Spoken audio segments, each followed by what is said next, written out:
আবাসন খাতে কালো টাকা সাদা করার সুযোগ উস্কে দেবে দুর্নীতি, বলছে টিআইবি। অর্থ পাচার ঠেকাতে কাজ করবে, পাল্টা দাবি ব্যবসায়ীদের।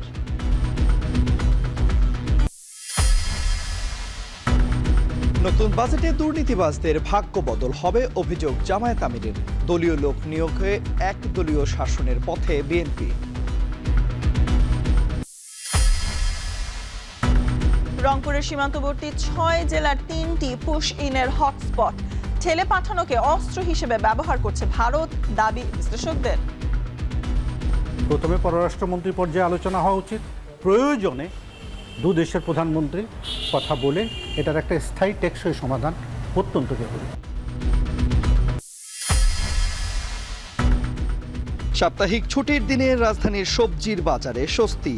মাছ মাংসের দাম অপরিবর্তিত থাকলেও বেড়েছে লবণ ও চালের দাম।